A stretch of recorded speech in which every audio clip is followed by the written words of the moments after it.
Hello my dear friends, welcome back to my YouTube channel Bright Future Classes. दोस्तों, आज की इस video में हम लोग फुल पत्ती वाली करंट अफेयर्स का रिवीजन करने वाले हैं, जो कि आज की डेट यानी 22 जून 2023 का हो जाता है। इसमें हम लोग डेली करंट अफेयर्स को देखेंगे, ललन टॉप बातों को रिवाइज करेंगे और जितनी भी स्टैटिक जीके बताई गई हैं उन सबको कवर करने वाले हैं। आज की स्टैटिक जीके बहुत ही ज़्यादा खास होने वाली है, क्योंकि आज की इस क्लास में हम लोग प्रमुख पुरस्कार, 9 नियुक्तियाँ और साथ में 1 रिपोर्ट को भी रिवाइज करेंगे। इस क्लास की पीडीएफ को डाउनलोड करने के लिए आप लोग हमारे टेलीग्राम चैनल को ज्वाइन कर लीजिए। इसका लिंक आपको डिस्क्रिप्शन में दिया गया है। तो चलिए शुरू करते हैं। पहला क्वेश्चन है यहाँ पर, जर्मन बुक ट्रेड के शांति पुरस्कार 2023 के लिए किसे चुना गया है? तो ये चुना गया है सलमान रुश्दी को। इनके 2 बुक बहुत ही ज़्यादा इंपॉर्टेंट है। पहला है मिडनाइट चिल्ड्रन और एक हाल ही में जारी हुआ है विक्ट्री सिटी। इसे भी आप लोग ध्यान रखेंगे। एक पुरस्कार और भारतीय लेखिका को मिला है कल ही, 45वां यूरोपियन निबंध पुरस्कार। किसको मिला है? अरुंधति राय को। अंतर्राष्ट्रीय बुकर पुरस्कार 2023 की बात करें तो ये मिला है जॉर्जी गोस्पिडिनोव को। और 2022 के लिए यही अंतर्राष्ट्रीय बुकर पुरस्कार भारतीय लेखिका गीतांजलि श्री को मिला था। ये बहुत ही ज़्यादा इंपॉर्टेंट क्वेश्चन हो जाता है। आगे है Laureus sportsman of the year. इसे किसे चुना गया है? तो ये है लियोनेल मेसी।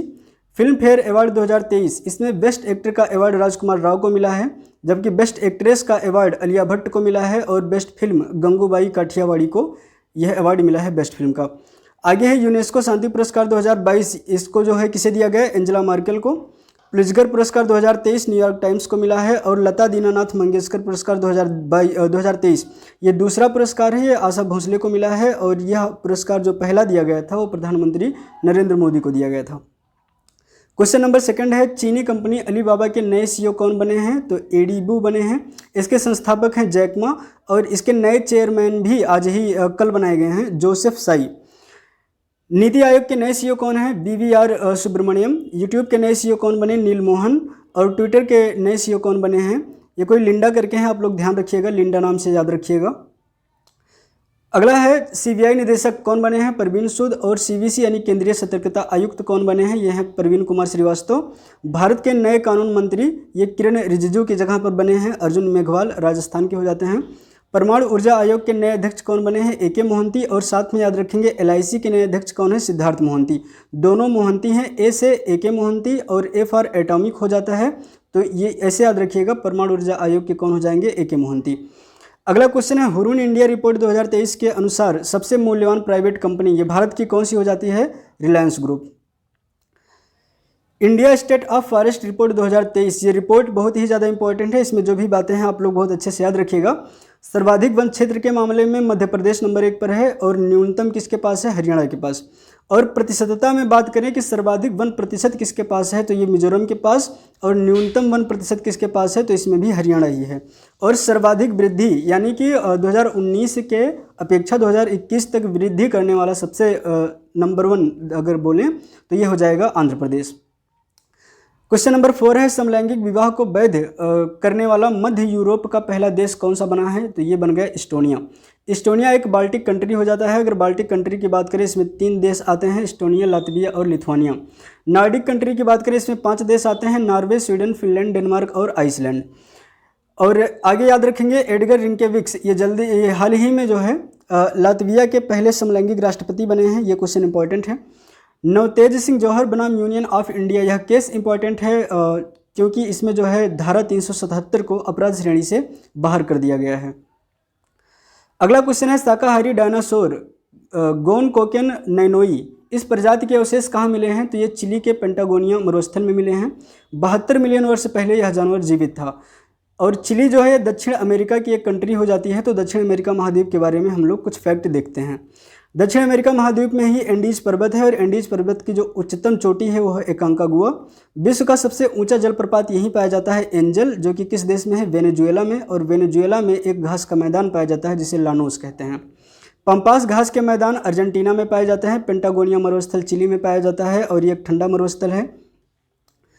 टिटिकामा झील यहीं पर है, ये पेरू और बोलिविया की सीमा पर है। माउंट कोटोपैक्सी ये इक्वाडोर में है और अटाकामा मरुस्थल ये चिली और पेरू की सीमा पर है, इसे भी ध्यान रखेंगे। अगला क्वेश्चन है, भारत की पहली ओमिक्रॉन वेरिएंट की mRNA वैक्सीन जेनकोवैक OM का निर्माण किसने किया है? तो इसे किया है जेनेवा आप याद रखेंगे, कंपनी का नाम है जेनेवा बायो फार्मास्यूटिकल्स। तो खाली आपको जेनेवा याद रखना है। जेनेवा किसने बनाया है? जेनकोवैक ने बनाया। जेनकोवैक को किसने बनाया? जेनेवा ने। इसे जो है 2 से लेकर 8 डिग्री सेल्सियस के तापमान पर संरक्षित किया जा सकता है और यह सुई मुक्त वैक्सीन है। एक वैक्सीन और हाल ही में बनाई गई थी सर्वावैक। इसे जो है सर्वाइकल कैंसर के यानी गर्भाशय कैंसर की यह पहली स्वदेशी वैक्सीन है। और अगर बात करें सर्वाइकल कैंसर यह किस वायरस के जरिए होता है, तो ये होता है HPV के जरिए। अगला क्वेश्चन है, भारत ने किस देश को INS कृपाण उपहार में देने की घोषणा की है, तो ये वियतनाम को गिफ्ट दिया जाएगा। और INS कृपाण की बात करें, यह एक खोखरी क्लास का मिसाइल दागने वाला कॉर्वेट यानी छोटा जहाज हो जाता है। आगे INS अर्नाला यह क्या है, तो यह है पहली पनडुब्बी रोधी जहाज। और INS विक्रांत क्या है, तो यह पहला स्वदेशी विमान वाहक पोत है। अगला क्वेश्चन है, इलाहाबाद और दिल्ली हाईकोर्ट के अनुसार संविधान के किस प्रावधान में नागरिकों को नाम बदलने का अधिकार है, तो ये आर्टिकल हो जाता है 21। इसके साथ आप लोग याद रखेंगे अनुच्छेद 15, 16, 19, 29 और 30 यह केवल भारतीयों के लिए है। क्वेश्चन 9 है, फिनलैंड के नए प्रधानमंत्री कौन बने हैं, तो ये बने हैं पेटेरी ओर्पो। ये कंजर्वेटिव पार्टी से इनका संबंध हो जाता है। फिनलैंड की राजधानी हेलेंस्की है और इसे झीलों का देश कहा जाता है। और लियो वाराडकर ये हाल ही में PM बने हैं आयरलैंड के, इसे भी ध्यान रखेंगे। और उल्फ क्रिस्टसॉन इनका नाम है, तो ये हैं स्वीडन के और इनको भी हाल ही में यहाँ का PM चुना गया है। क्वेश्चन नंबर 10 है, अपने देश में पर्यटन को बढ़ावा देने के लिए योग का उपयोग करने वाला पहला देश कौन है, ये ओमान है। 2023 में योग दिवस जो मनाया गया है ये 9वां संस्करण है। और अगर बात करें अल नफुद युद्धाभ्यास की, तो यह भारत और ओमान के बीच होने वाला युद्धाभ्यास है। आगे नुसरत चौधरी अमेरिकी इतिहास में बनी पहली मुस्लिम महिला संघीय जज, ये भी आप लोग ध्यान रखेंगे। अब हम लोग पिछले दिन के करंट अफेयर्स को रिवाइज कर लेते हैं। अंतर्राष्ट्रीय योग दिवस मनाया गया 21 जून को, 9वां संस्करण था ये। SpaceX ने किस देश का 17वां संचार उपग्रह लॉन्च किया, तो इंडोनेशिया का। आगे भारतीय भाषा कार्यक्रम चलाने वाला कौन है, ये गूगल है। कौन सी भारतीय विमानन कंपनी एयरबस से 500 विमान खरीदेगी, तो ये इंडिगो खरीदेगी। और इसी में आगे है, सरकारी अधिकारियों के कौशल को बढ़ाने के लिए कौन सी पहल प्रारंभ की गई, तो यह है दक्षता पाठ्यक्रम। जगन्नाथ रथ यात्रा ये कहाँ प्रारंभ हुई, ओडिशा में। रॉ के नए प्रमुख कौन बने हैं, रवि सिन्हा बने हैं। G20 पर्यटन की अंतिम बैठक कहाँ हुई, गोवा में। और एशियाई चैंपियनशिप में कांस्य पदक जीतने वाली पहली भारतीय तलवारबाज कौन बन गई हैं, तो ये भवानी देवी बन गई हैं। तो हमारा ये सेशन यहीं पर समाप्त होता है। अगर आप लोग चैनल पर नए हैं तो चैनल को प्लीज़ सब्सक्राइब कर लीजिए, जो बेल आइकन है उसे ऑन कर लीजिए ताकि इसका नोटिफिकेशन आपको फटाफट मिलता रहे। मिलते हैं नेक्स्ट वीडियो में, तब तक के लिए bye bye, take care, thank you so much.